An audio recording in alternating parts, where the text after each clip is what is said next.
Bismillahirrahmanirrahim. Dear students, welcome to paragraph number 17. Today we'll translate paragraph 17 from Urdu to English. Let's see what is the first sentence. शेर एक ताकतवर जानवर है. शेर एक कमजोर जानवर है. अच्छा, ताकतवर है. Okay. So the lion is a powerful animal. ये देखने में बहुत खौफनाक नजर आता है. ये खौफ नाम नहीं है, खौफनाक है. It looks very terrible.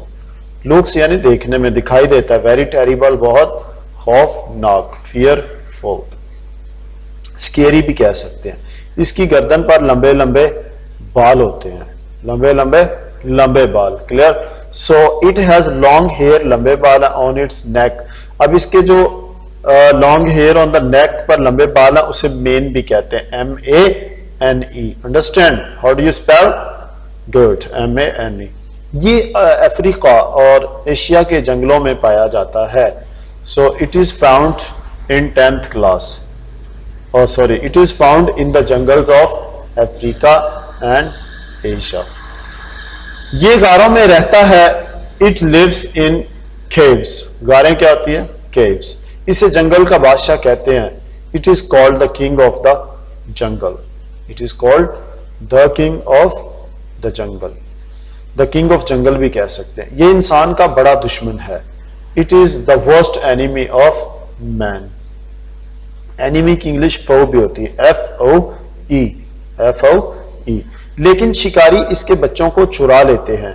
But the hunters steel away it's कब्स. But the hunters, लेकिन शिकारी, स्टील अवे या स्टील होता है चुरा लेते हैं. पोच भी होता है डियर स्टूडेंट. POACH. पोच क्या होता है? चोरी करना. वो उनको सुधारते हैं. सुधारना यानी सुधारना क्या कहता है? ट्रेन. They train them. और सर्कस में उनसे काम लेते हैं. एंड मेक देम वर्क या make them perform in the circus.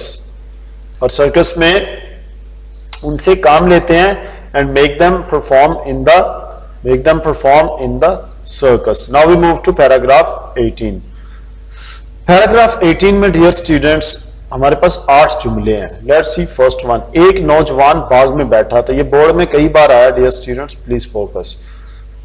एक नौजवान बाग में बैठा था. A young man was sitting in a garden. Clear. बाग में बैठा था, वो कुछ फिक्रमंद था. He was a bit worried. Clear student. जब भी हम अ बिट यूज करते हैं उसके आगे एक एडजेक्टिव होना चाहिए. कुछ लोग कहते हैं यस अ लिटिल बिट. क्या लिटिल बिट? क्लियर. तो उसके बाद वर्ड होना चाहिए जो कि एडजेक्टिव हो. कुछ देर के बाद एक बूढ़ा आदमी बाग में दाखिल हुआ. कुछ देर के बाद कौन बाग में दाखिल हुआ? बूढ़ा आदमी. आफ्टर सम टाइम, कुछ देर बाद, एन ओल्ड मैन, एक लड़की. अच्छा, बूढ़ा आदमी एंटर्ड द गार्डन, बाग में दाखिल हुआ. उसने नौजवान को एक खत दिया. कितने पैसे दिए? अच्छा, खत दिया. Good. He gave a letter to the young man, या he gave the young man a letter. नौजवान ने खत खोला और इसे पढ़ा. The young man open the letter and read it. Read नहीं कहना, रेड कहना है ताकि पता चले सेकंड फॉर्म ऑफ वर्ब है. वो पढ़कर बहुत खुश हुआ. He became very happy. वो बहुत खुश हुआ. आफ्टर रीडिंग द लेटर, खत को पढ़ने के बाद उसके फिक्रमंदी के आसार गायब हो गए. The science of his anxiety disappeared. Science क्या होंगे? आसार. एंजाइटी क्या होगी? फिक्रमंदी. डिसअपीयर्ड, गायब हो गए.